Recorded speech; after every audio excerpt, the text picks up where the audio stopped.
Write things that people won't make. Screenwriting is such an interesting art form. It's not the final product. There's like this first very short phase where you're like a total amateur and you like don't know what the rules are. No one's telling you there are any constraints, and you get like this like amazing flashes of brilliance in that. I really like have learned the most from in so many ways are the people like at my peer level. Aditya and I often say that we've experienced things together that no one else in the world will ever understand in our lifetime. Sid Gopinath is a Brooklyn-based writer and director. His previous work includes writing for FX and Amazon's We Were Liars. As a director, Sid co-directed REI's Finding Our Wild short documentary and has directed music videos for indie artists. Sid is a 2025 New York Screenwriting Fellow, 2025 UCross Artist in Residence, and 2024 Signpost Fellow. As the son of Indian immigrants, Sid tells the story of memory, belonging, and defragmentation.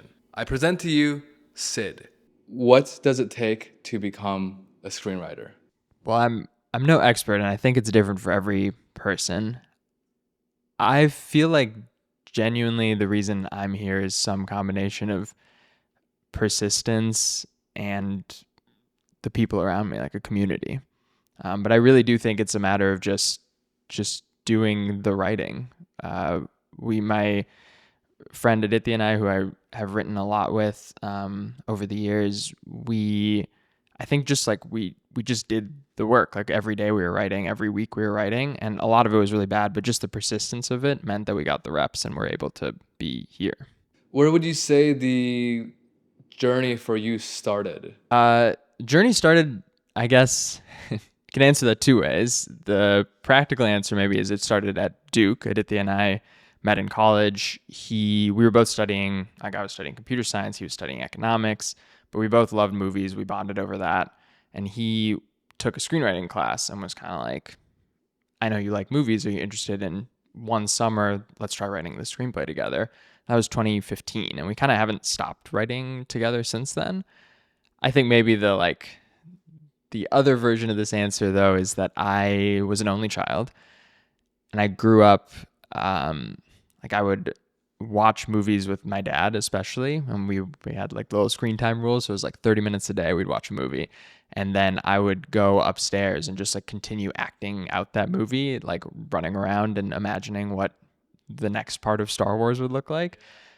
And at a certain point, you get old enough and I stopped acting those out and I started writing them down instead. So I grew up writing short stories and novels and poems and then eventually songs. And I feel like writing and kind of these imaginary worlds they've always been part of my DNA, I guess. I relate to that because I think for me, Star Wars was also where It's like I feel like it's like everyone's thing, like, oh my God, movies are so cool. Yeah. And it's such a classic, like, simple story if you really break it down, but it leaves so much space for the imagination. Yeah, I think there's something, I've been thinking about this a lot more recently, that there's something really special. Like when I was a kid, I felt like, of course, Star Wars is fantasy. I was like, that doesn't exist. But there was always a little part of me that was like, but maybe it does. And I think that like that feeling, I don't even know what to call it, but the possibility of like other worlds existing it was so exciting. Yeah, and I feel like that is kind of the thing I always come back to with writing is like eliciting that feeling for other people. So I think the filmmaking world starts for people in a lot of different ways. Yeah. For me, it was picking up like an old family camera and making videos. Yeah. And so would you say for you, it was really the writing or like creation of the story? I've been thinking about this also recently. This is probably someone else has come up with this too, but this idea of like a root creative practice is something I've been landing on more. Because I do think it's writing for me.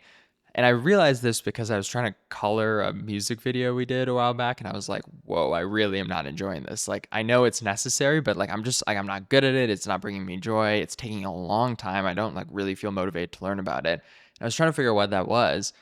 And I realized that it's because like my root practice, the thing that brings me the most joy is writing. So if I'm writing a story, that's amazing. If I'm writing a song, that's great. If I'm writing a screenplay, that's amazing. And then as I start to get further and further from that root practice, it stops being as interesting to me and it stops like bringing out that joy. So like directing is 1 degree away. I love directing still. Editing is like 2 degrees away. And I start to be like, okay, this is getting a little tough for me. Color is maybe like 3 degrees away from that, and all like super valuable. But I've just realized that like the closer I can stay to actually like words on a page, the better it is for me. And I know editing is rewriting and all that, but there is something about like actually just like words on a page. So I do feel like for me, yeah, it all started with writing when I was really young.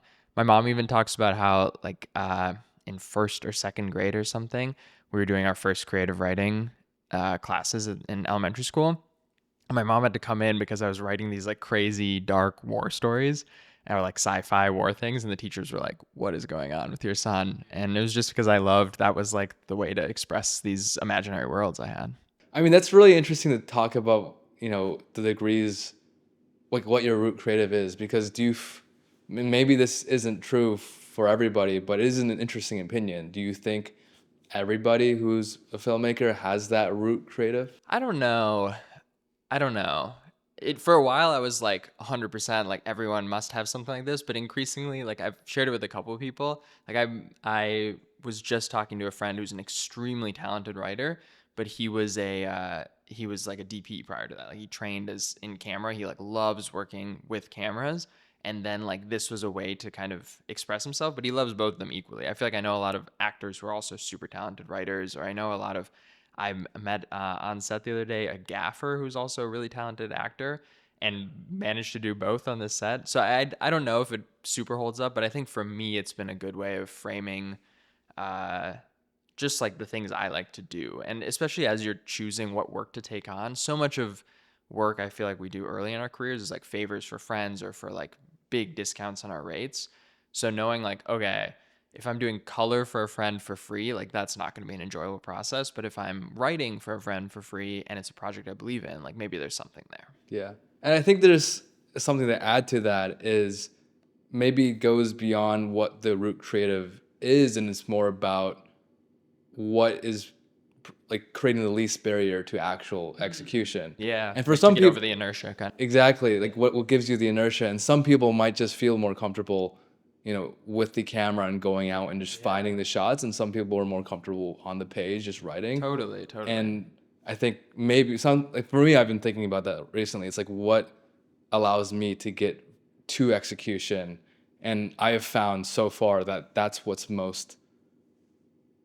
brings the most passion in the moment, What have you found? Because you direct, edit, right? You kind of like you're like a one man show. Yeah. Where have you landed? I mean, directing is always,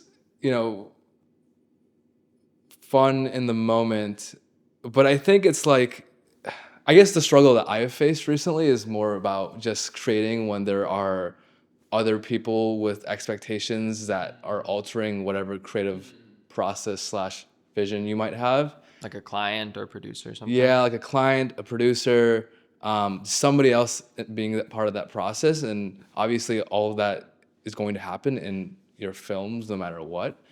But I found that like just sometimes letting go and just doing things by myself and allowing myself to just explore it fully without any sort of constraint leads me to execute a bit faster and also just feel a bit more creative. Because when I started, being a filmmaker, like the creative flow was just super easy to get into because all you were doing is imagining and thinking. Yeah. But now that we know how to make something and that Yeah. we know what the constraints are to the process, you start to immediately apply those things. Yeah. Right. Right. Because there's like client constraints, but there's also the ones we internalize, which might come from like a person, a professor, a producer, someone who told us like this is the only way to do a certain thing, and then you're locked into that model.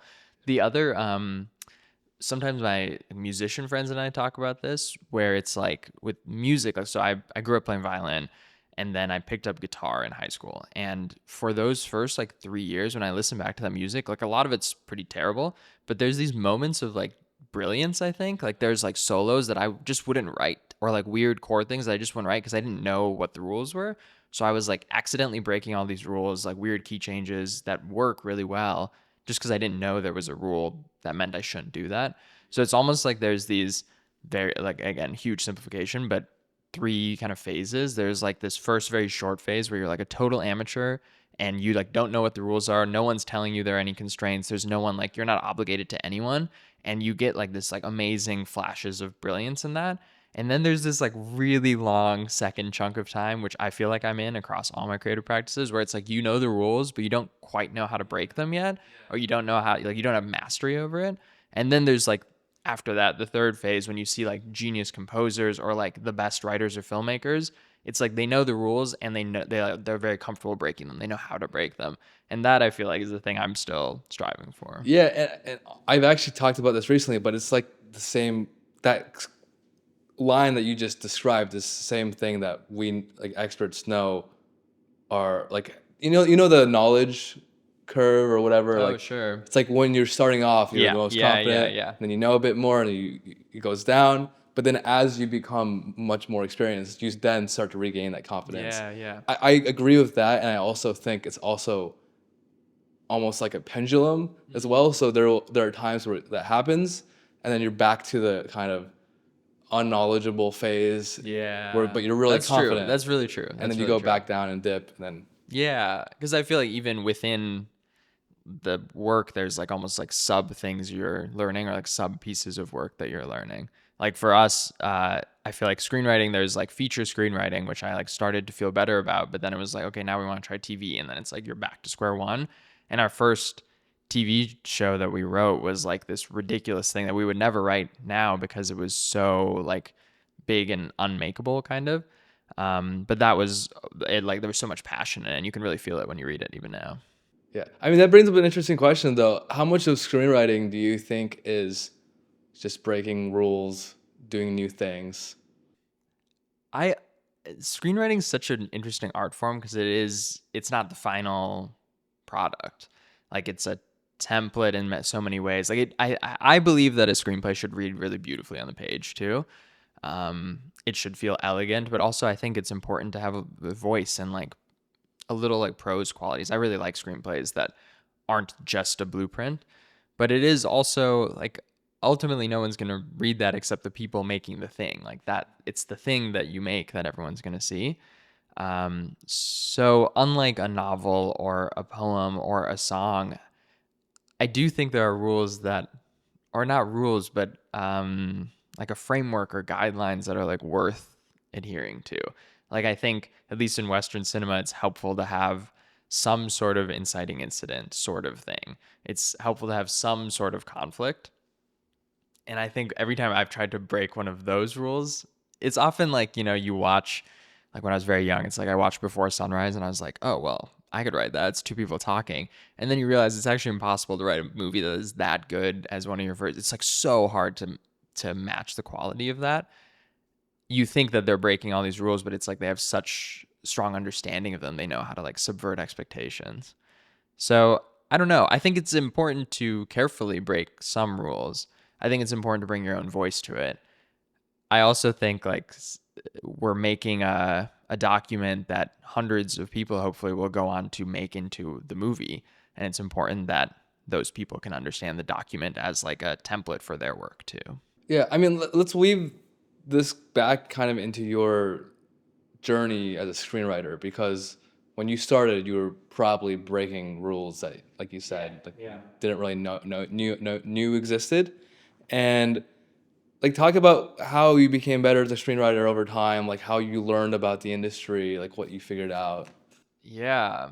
It was I think like every writer I've met has had a very, very different journey with this. So, um, like roughly we started writing together in 2015. Aditya and I did, and we only wrote together. It's only in the last maybe 2 years that we've been doing a lot more stuff separately, but we were like completely interlinked. Everything we did was together. So those first 5 years almost after college, like college and beyond, we would kind of write 2 to 3 screenplays a year. And it was always oriented around, there's like these big competitions that have, it's like Sundance, Austin Film Festival, Nichols Fellowship, like these like big prestigious competitions essentially, or fellowships. And we would always aim to have 2 scripts for those. So we'd spend the whole year like working towards those. We'd finish one, we'd get feedback, we'd start working on the next one. We'd be working really hard over the holidays. And then our summers were always a little quieter. And often over those summers, we would make a short film. Um, And you were working full time during yes, all right. of Oh, this. right. Yes. So yeah, I graduated with a computer science degree. I was working as a software engineer, then a product manager. Aditya was working as a product manager at Capital One. Yeah, we were like full-time jobs. And I think it was a very conscious choice, like to move to New York. A bunch of friends were out here. It was so fun. Like everyone was going out all the time.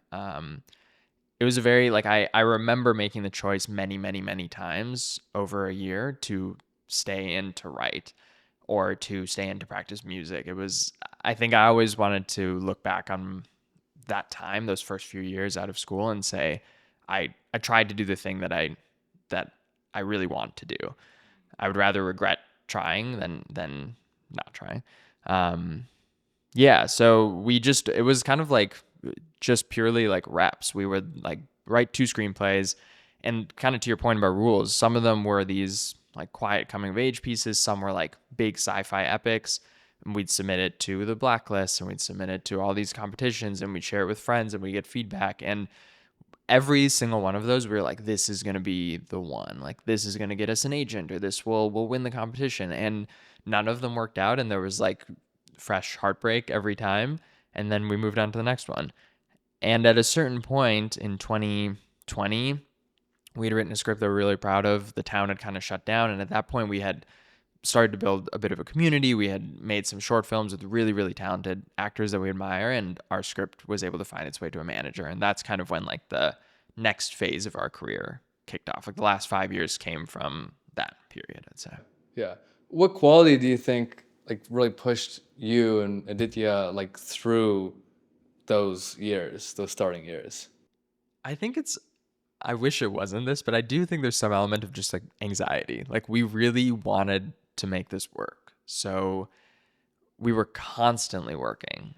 And we lived together too, starting in 2019, kind of 2019 to like a few months ago. We were also roommates. And during that time, it was like if we were both at home and one person was working and the other wasn't, it was like, oh, should I be working? Like oh no.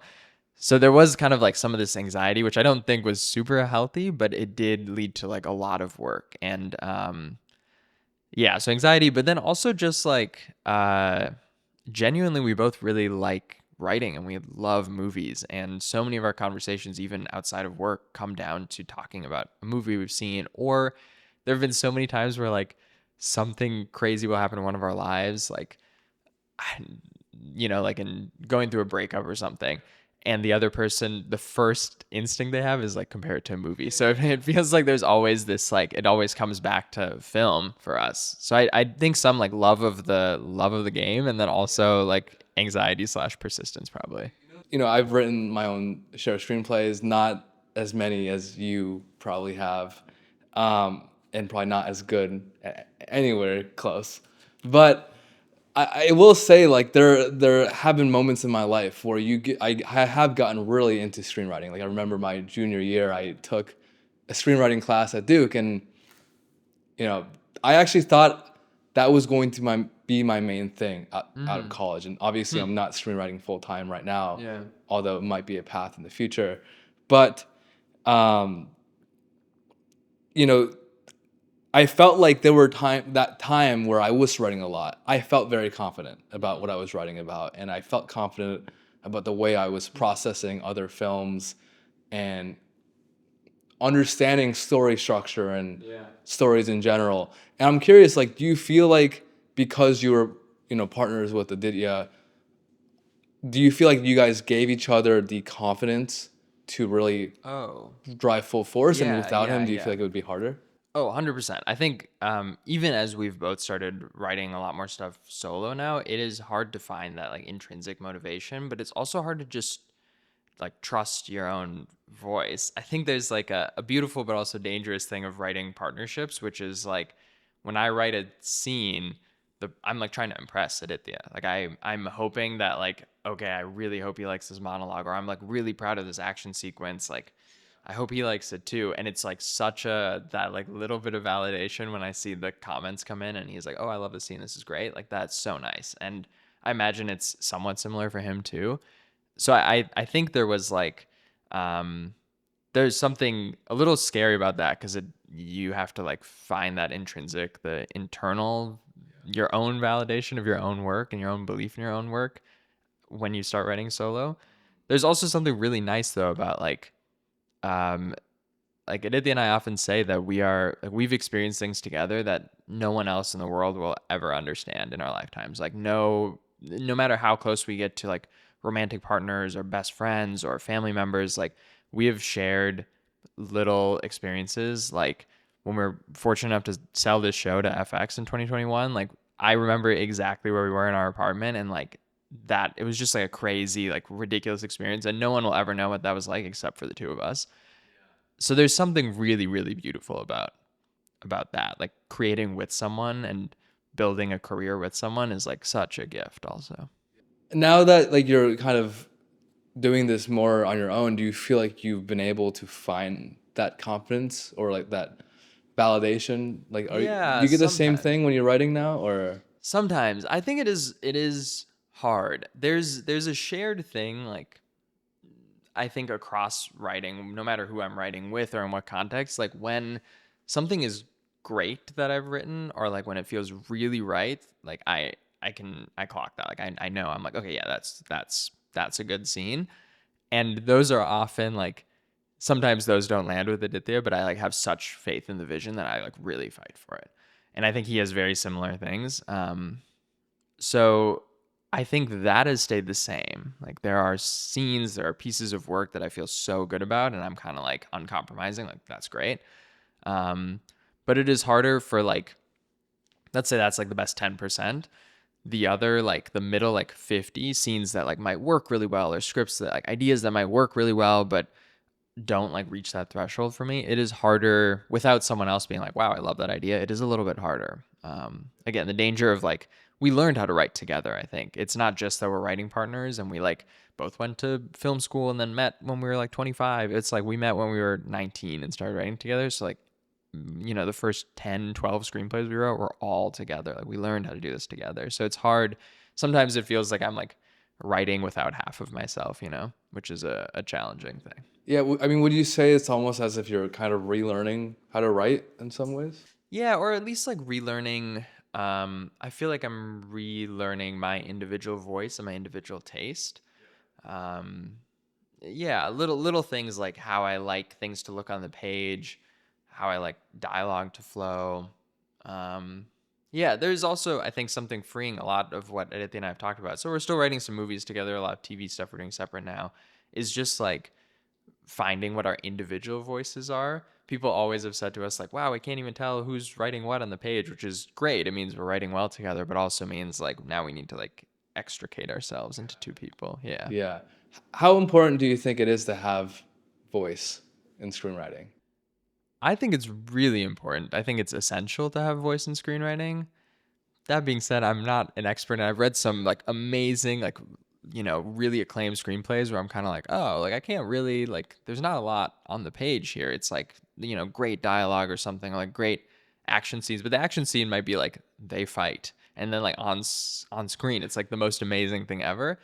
Um, but I tend again like I'm someone who grew up writing and I want to like see the world and we talk a lot this is something that I really care about is like when someone's reading a script it should feel like how it feels watching the movie, and that's totally a personal preference.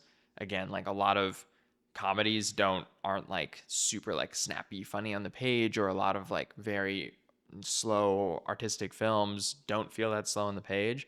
But I think for me, it's really important that like if we're gonna be sitting on like a static wide shot for 5 minutes watching the scene, I want that scene itself to feel like you are really like you're at a remove and you're like really sitting slowly watching it, like writing in a lot of beats and a lot of pauses and letting the dialogue like really breathe, like writing like long action lines. I think it's important to So that is kind of voice. It's also like tone. It is, again, like if this is a template for hundreds of people to go then make a thing, how can you communicate what that thing should look like?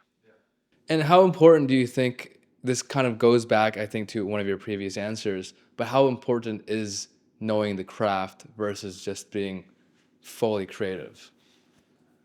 Well, I guess that feels a little bit like kind of a false dichotomy to me. I think knowing the craft helps with the creativity. It's almost like you need to get out of your own way.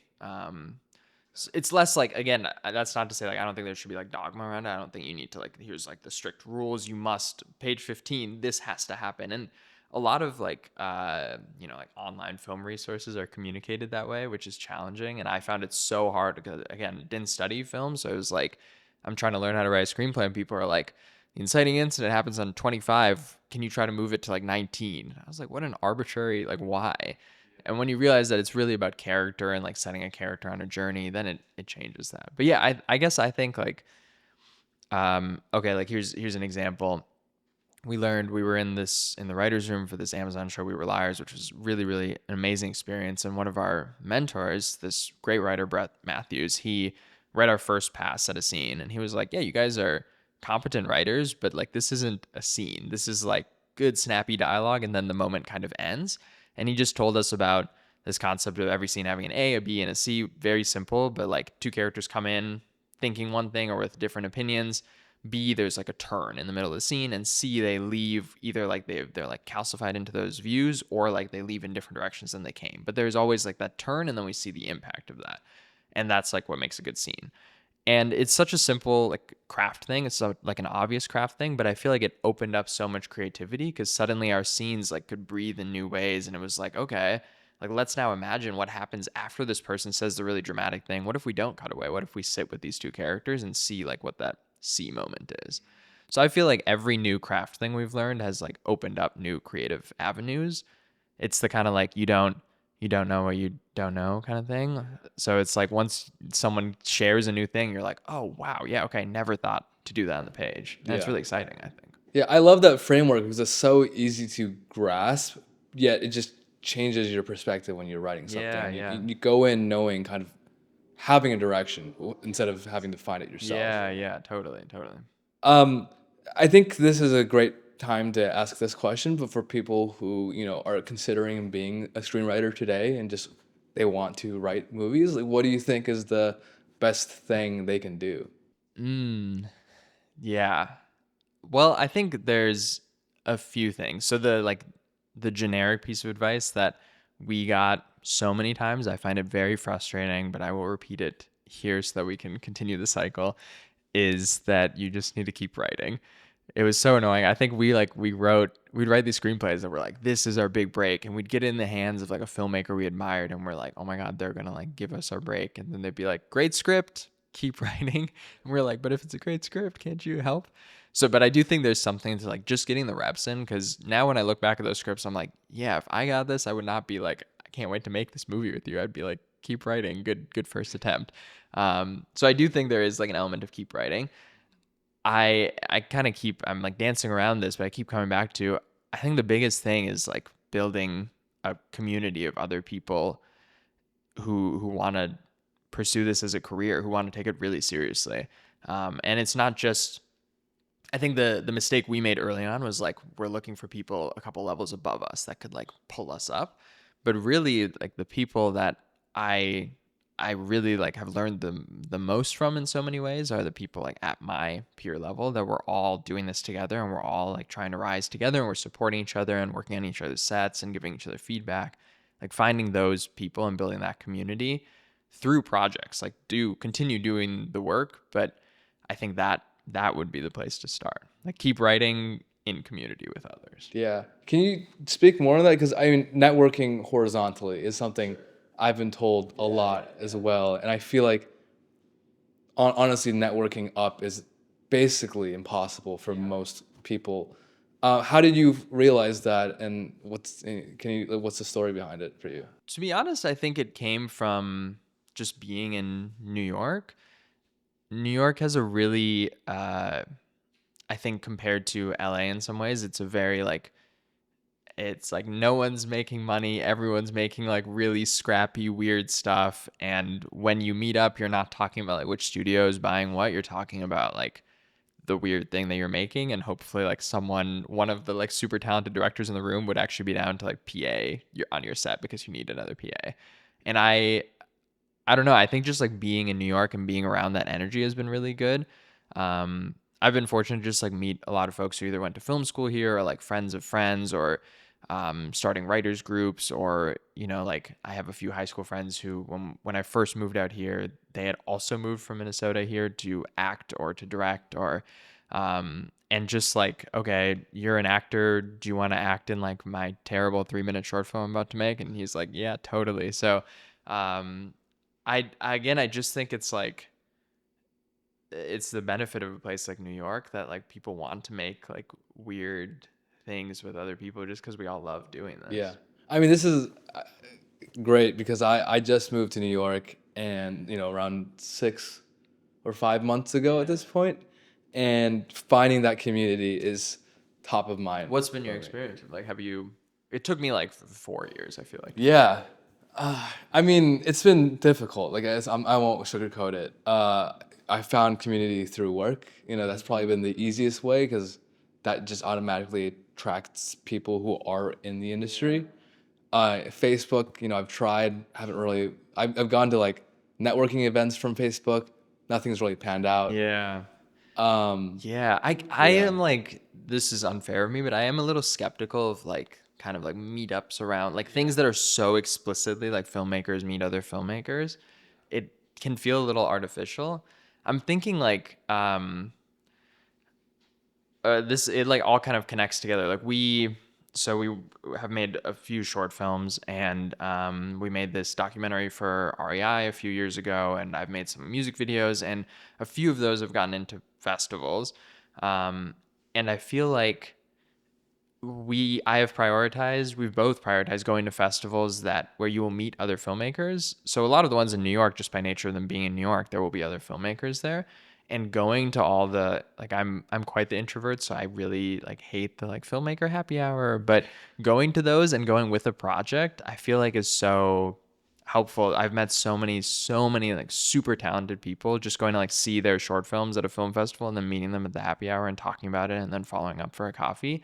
And this last year, I've started to do like, can we do like little hangs, like a party basically, like just have all the cool filmmakers I know come over and we'll have a party at the apartment. And it's a little less like it's a meetup and more like these are just a bunch of cool people. And it's a dream that everyone gets to work together on something and we all get to make our weird art together. Yeah. So I guess just like that sort of thing, like making stuff and then going to the things that come from making it and then continuing to invest in those people who are there. Yeah.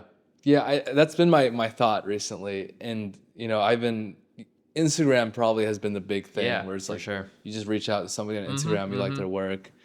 But, at the beginning, like, how would you recommend if someone, for example, is a filmmaker, they have a few projects under their belt, maybe they're not very well produced, etc. How do you find other people to, you just moved to New York, like how do you find other people to work on these projects?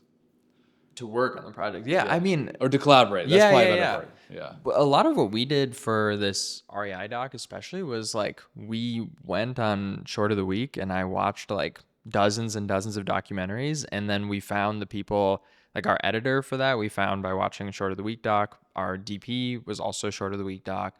Like these are all people who are extraordinarily talented in their own rights, and then we just reached out that way. I feel like there is a similar strategy again, like going to, for me it was like the like Asian American International Film Festival recently, or like I don't know, like finding these like slightly smaller but filmmaker centric festivals where you can just go see a screening, talk to people after the screening, talk about how your work and their work, and then I don't know, we're all looking for community, so it's a very easy like Instagram follow up, can I buy you coffee kind of thing. I feel like it requires a little bit of legwork versus what we used to do, which is like we wrote a script, let's like, scroll the internet, find an email of like this person and we'll like send it to that person and then they'll read it and that'll be the thing. Like that stuff doesn't work. Like a cold I don't know. I'm skeptical of like blasting your script out to someone and being like, read it. But I'm very pro like you like engage with someone else's work and you also have your own work and then you follow up later. That feels very natural to me. Yeah, yeah. Do you think community is necessary to be a better filmmaker or to 100%. grow? Yeah, 100%, 100%. I think like I'm skeptical of like the kind of like American individualist like auteur kind of thing. Like it's this one dude who like is the visionary. Like I just think it's necessary to learn, obviously, like surrounding yourself with other directors and engaging with their work as a director, super important. Reading other people's scripts will make you a better writer because you'll see all these like tricks and ways they've navigated problems that you haven't figured out. And then also it's just like, I don't know, like as a writer, you're not like, again, there's like hundreds of people hopefully that will be working on your words, and like every single word will be brought to life by, yes, a director, but also like a whole team of camera people, like many of them. And then also like hair and makeup and costume and production design, like all of that, like every single person is like such a creative and an artisan. And it feels like, I don't know, I like revolt at the idea that like it's just like one person with the vision. I just like, yeah, there's like too many super talented people that we're working with. Yeah. It's absolutely essential to have Yeah. that community. Yeah. I worked on this music video for this R&B duo I'm in. We did like a cinematic short film sort of music video for it. Worked with this amazing DP, Gianna, and we had this amazing production designer, Ria, and like these folks, when they came to our like a meeting with me, it wasn't, I mean, there was some element of me being like, this is kind of the vision. I think it should be like pretty handheld or whatever.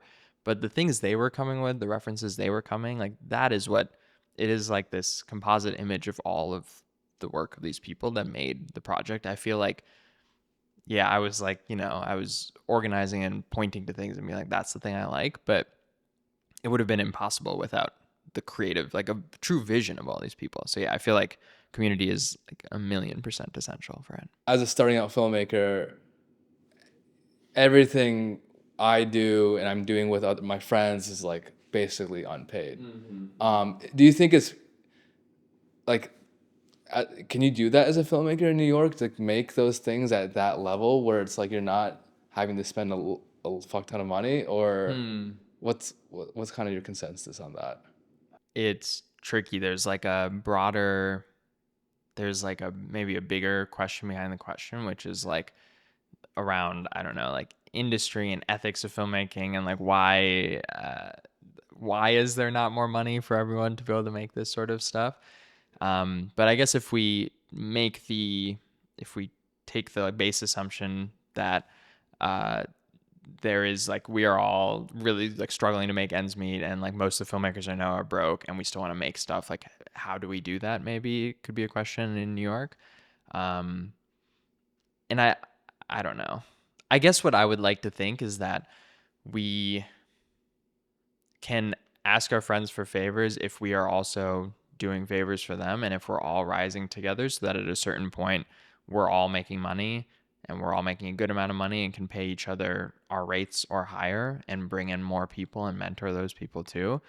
I think what like a danger you can fall into, and I feel like I'm guilty of this, to be honest, is you can ask your friends for favors, and then when you like move up one level of filmmaking, you leave those friends and like bring in the like fancy people at that level. And then when you move up another level, you like leave those people behind because now you can work with Brad Pitt. I don't know. Like I think there's some element of like, it is ethically okay, given how impossible it is to make a living as a creative, to not be able to pay your friends full rates. But then I think it's essential you bring them with you to the next stage, because otherwise it's like using and discarding people once they've given you the step stool to move up to the next level. That's pretty gross. Yeah. No, I've heard atrocious stories of people just being used for free, and that's it. Like no credit, no nothing. They're just used for free, and It is a struggle, but it is like a struggle that I think almost every filmmaker faces. Totally, totally. And I think like I've been on both sides of this. Like I've worked on especially as a writer, like there's so many times you're brought in to like pitch on something and you spend a bunch of time doing a lot of work coming up with a vision and then it doesn't work out and then those people never call you again even though you spend a lot of time working for them. So like I relate to it. It's not a like you will inevitably work with people that you were like, okay, that was a fun experiment, but like not the right fit for me. I think as much as possible, if you can start to build like your core team of people and then supplement it with new people, or like if they aren't available, try working with someone else. But I do really believe in like bringing everyone with you as much as you can. Yeah, and this is something I'm guilty of it too. I've been in films where as director, or in some sort of key position, you take more responsibility, even though people are working for free and you're not letting some people have that creative freedom. And I think a big part of like these projects, if there are like spec work or just unpaid stuff, is like you let the people who are in those roles have some sort of I think creative that's agency. true. I think that's true. You know. Yeah, 100%. I also like we have a really dear friend, Andrew Persons is his name. He works in tech also. He was actually my boss when I was a product manager. Um, yeah, but went to film school, spent a bunch of time in Australia, like shooting a bunch of stuff. Super talented DP, director, writer, and he's like we've filmed a bunch of projects with him, and we hit a moment when we like hadn't invited him to work on a project with us. We had just gone to other DPs and he was super gracious about it and kind, but there was a moment where he was kind of like, that wasn't a great look. Like as a mentor, like I'm not like, sure, I work in tech, but like I would have appreciated the look at least. And I think that was a good, yeah, it was like both embarrassing because I was like, yeah, of course, like this is one of our dearest friends and like someone I want in my life. Like, why didn't we do that? And also, I think it was a good reminder that at the very least, we should have called him and been like, hey, like for this project, we're looking at this direction instead. Normally we'd work with you, but like here we are being super transparent. Like this is why we're going the other direction. So I think at the very least, like giving your collaborators that explanation of why you might not be taking them to the next project it's just like respectful and professional too. Yeah, no, I've been on that end too, maybe on like a smaller scale. In North Carolina, every location has a different landscape. But North Carolina is a landscape where crews have their set people, basically just friends. And to break into the industry, you have to break into those groups. And so I had an experience where I did have the chance to break in on a very, very small level where I was basically just gripping stuff. Uh, but I felt the experience where like some people, like the DP, for example, or the gaffer, would move on and level up to higher projects or whatever, and would not bring the rest of the crew. So it is a tough industry. Like I Yeah, won't lie. it's really brutal. I won't lie. And sometimes like people feel the need to do that in order to improve the quality of their Yeah. work as well. And I think yes, and I think it's a weird again, I'm very guilty of this, but this is just like recent reflections. Sometimes the quality of the work is not the fault of the person, it's because you didn't give them budget or you didn't give them the space or the time to as a director, I'm speaking, like to fully realize their potential.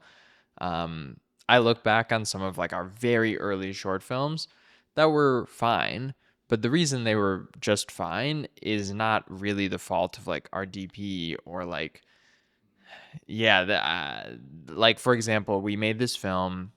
I would say like the project I can kind of like trace us breaking into the industry back to is this film called Unpacking, which played a couple festivals and never released online. But it starred Melanie Chandra and Zenobia Shroff, both of whom are super super talented actors. We like it was our first film where we invested like thousands of dollars rather than hundreds of dollars, and it was like our own money from working in tech. We put together this big team, filmed over 2 days or something, one day maybe in Jersey, And Melanie was ultimately the one who was down to like read our scripts and then passed it along. Like it's really all traces back to Melanie. We were like so lucky to have her. But sometimes I look at the shots in that and I'm like, like, man, that's not great. But it's not the fault of Andrew who DP'd it like super admirably and did an amazing job. It is actually the fault, like, we didn't hire a production designer. Like we didn't hire like, I don't know, like hair and makeup, costume. Like, we didn't hire all these people that we like that now I know are essential. Like we had a friend doing script supervising. Like it was just like, it was super scrappy and we'd put a lot of money into it, but we didn't know what we were missing yet. So I think it's a mistake to look back on that and be like, it's bad because of the people. It's actually bad because we didn't know what we were doing as directors. We didn't know how to build the right team for it. So it's really hard to know when it's a person and when it's like what they were given to work with. But that is, I think, an important distinction as you're taking people with you. I've always found, I just wanted to say this, but like production design is probably like the last to be thought of. But honestly, like, So important. yeah, it's just what makes the look like it's been lived in. 100%. It makes it feel really real. Yeah. And on a separate note, it's just funny that you bring up that your friend was working in tech, because I just feel like nowadays, like, there's so many tech people that want to be creative. It's true. It's true. Yeah. Well, this is like a whole separate tangent, but I've been thinking a lot about like how do you make a sustainable career as an artist? I think when I was 22, I was like, oh, I'm like the models you look to are like super famous, wealthy directors, screenwriters, or like musicians in my case. I was like, all right, I'm gonna drop a few albums and like 25 I'll be touring stadiums or something. Like you have these grand visions because that's the only model that we're shown when we're growing up. People don't, I feel like the other models of being an artist are kind of hidden away. And to your point about the tech thing, like a model that genuinely seems to work well, and I used to look down on it, frankly, but now I'm like, oh yeah, like obviously, is people just have full-time jobs in like a nice lucrative industry that they don't care that much about, and it funds their entire creative practice. Like I know so many, I like had a kind of weird situation where the first company I worked at out of school was this place called Namely. And so many of the people there had like very full creative lives in their 20s and then transitioned into tech. So we had a guy who was a super talented musician. He had like played Letterman with his band, and then he became a software engineer. He was a great software engineer. His wife's a poet, and like that's how they sustain themselves. My boss Andrew had like worked doing film stuff in Australia and then had become a product manager. Now he's the head of product at a startup. We had a guy who was a Broadway actor till he was like 29, burnt out, and then came and worked again product and tech. And like these are all one of my software engineering bosses, he was a radio DJ, then he became a lawyer. He loved playing music still on the side, but then he got really passionate about engineering and switched from law to engineering. Like it's just like, I think it was very easy for me at 22 to be like, oh my God, your band played Letterman. Like, why would you stop making music with them? The band still exists too. It was Clap Your Hands, Say Yeah, I think is the name of the band.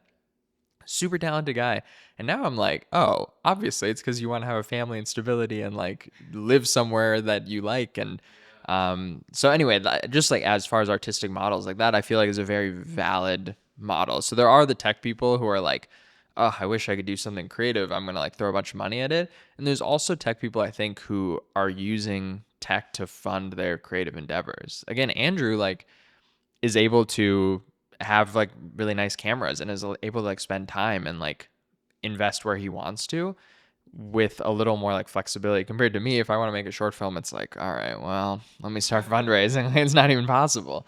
So there's that. There's like teaching artists is like such a model. There's the artists who like jump from residency to residency, are supported by like grants and like space and time at residencies. Like there's so many different models that don't look like you have to be like Barry Jenkins or you have to be like Ryan Coogler and like have a breakout Sundance hit and then like direct Black Panther. Like there are other ways to do it too. Yeah. If you don't mind me asking, like, what's the model look like for you at the moment? And I can go first if that's... Oh, please, that'd be great. Yeah, I mean, for me, it's like I do work a full-time job. Yeah. It's not the salary anywhere near like a tech job. But you work full-time like in the film space. Yeah, adjacent, I'd say, like in advertising, commercials.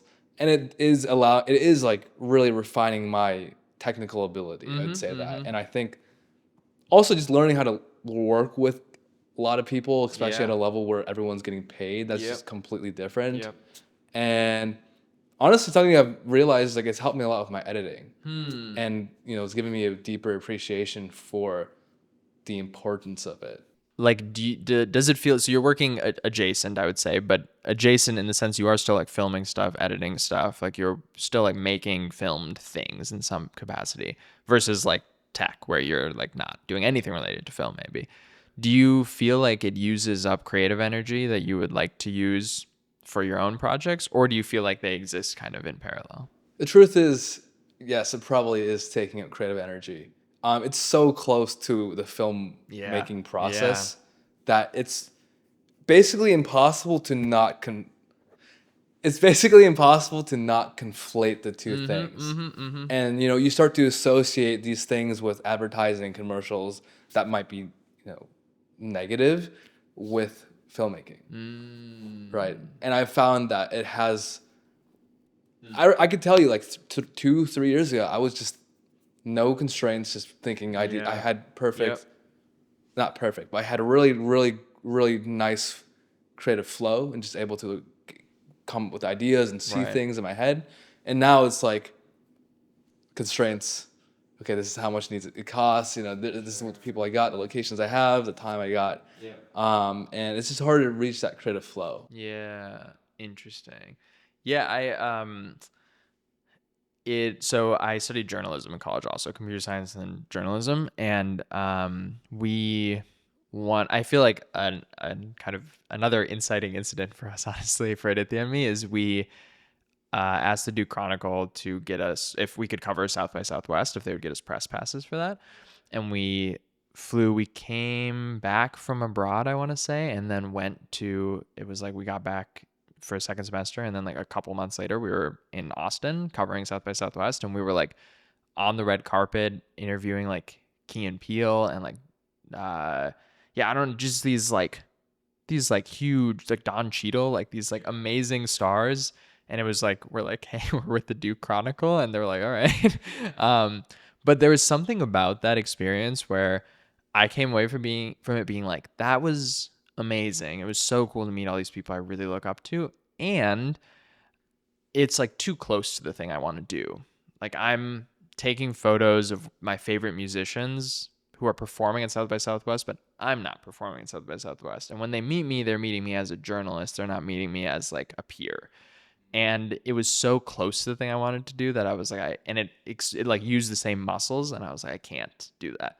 So I feel like after South by was super fun, learned a lot. I feel like that's kind of a big part of the reason I wanted to become a filmmaker. But after that, I stepped back from like covering the arts as a journalist because it was like too close to the thing. Whereas tech is so far away, like I could use one half of my brain for tech stuff at work, and then I come home and it's like switch to the other side and like Yeah. just use that. And honestly, like, I was a computer science major. Yeah. And when I was in the mode where I was just a CS major and that was it, it's like when you're in your CS class or doing a project or whatever, you just daydream about other stuff. And that's where, when you're bored and just thinking about that, totally. that's Oh my where God, ideas yeah. come from. Yes, absolutely. And I would say, like, again, there's like no wrong path, because what you're doing, I'm like, from my point of view now, I'm like, oh, that sounds amazing, because you like are building up a portfolio and you're building your skill sets. Like every day you're building your skills around this. And I just like didn't get the reps in on directing or editing. I got the reps in writing, but I like would have killed for that. So I do feel like there's just so many ways to navigate it. Yeah, there's definitely pros and cons Yeah. to each thing. I want to just dive into kind of your industry perspectives and takes. And I asked you about this at the beginning, and hopefully you have an idea for this. But what is your unorthodox screenwriting take? My take is that you should write things that people won't make. I think that's my take. Write things that people won't make. Because, again, this goes back to constraints, actually. It's really nicely tied. Like, especially as you get deeper into the industry, like you will hear all of these things about what the market is saying. And the market is always saying something, and it's like very like self-contradictory and confusing. But it's things like no one's buying a limited series right now, or like only no one's buying a dramedy right now. No one wants a period piece.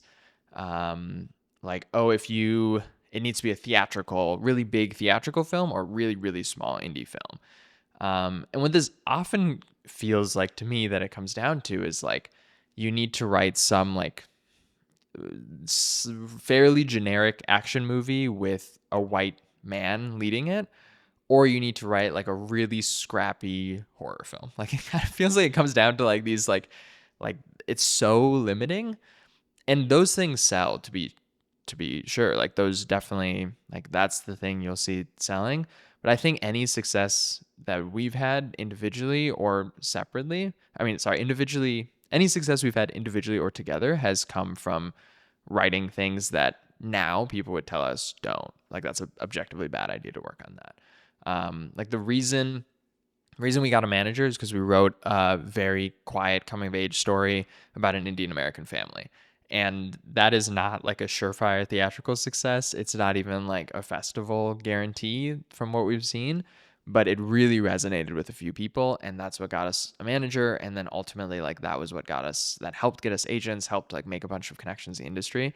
Also, the first show we sold was, again, no one told us not to do this. We wrote this show called Shikar, and it was set in colonial India in 1867. It was like massive, big budget, opened with like a 10-minute battle sequence.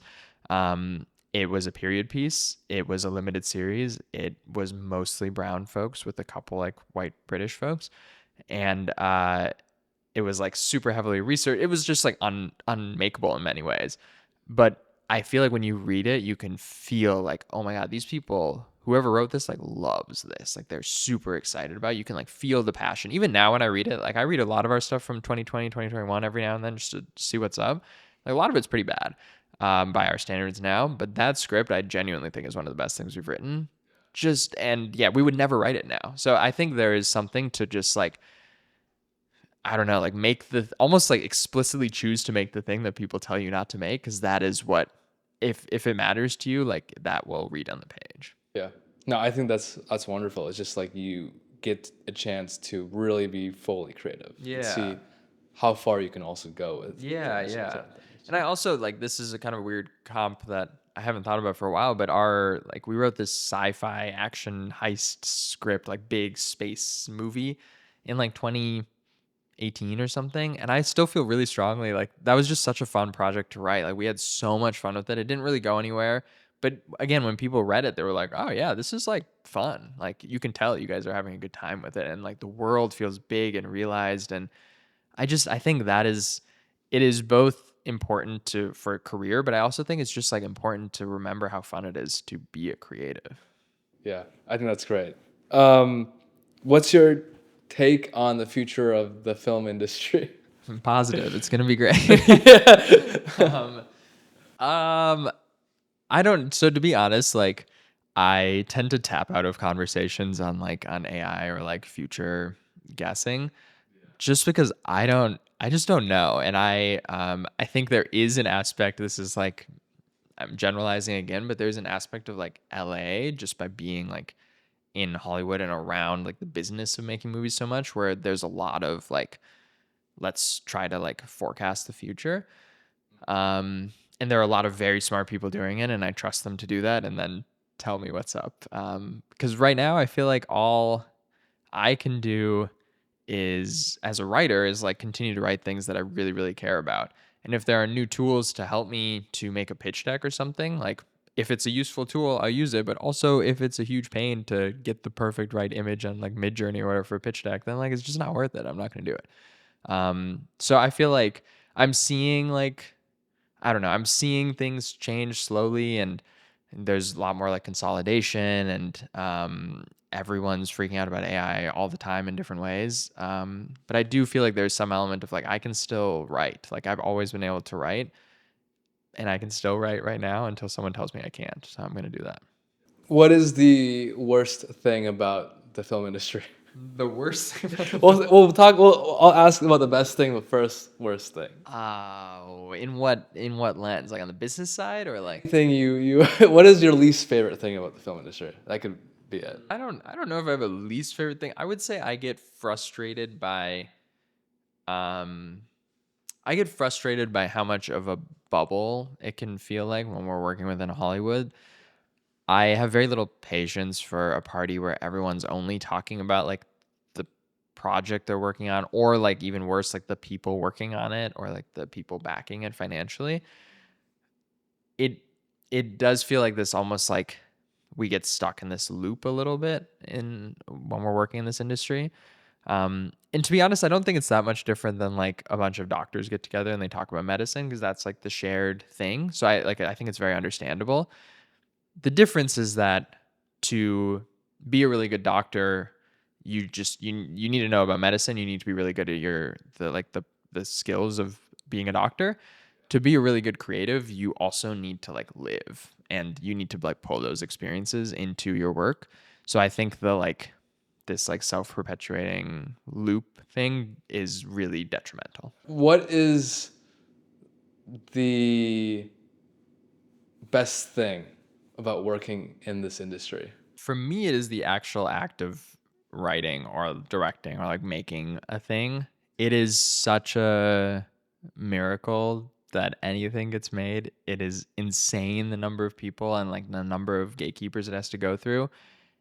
But maybe even more exciting or like interesting about it, I guess, is the number of people who have to come together to support this vision. Again, like on We Were Liars, it's like hundreds of people are coming together to make this Amazon show. Even for this like music video I directed, it's like a dozen, 15, 20 people are all coming together in pursuit of like creating this one piece of art.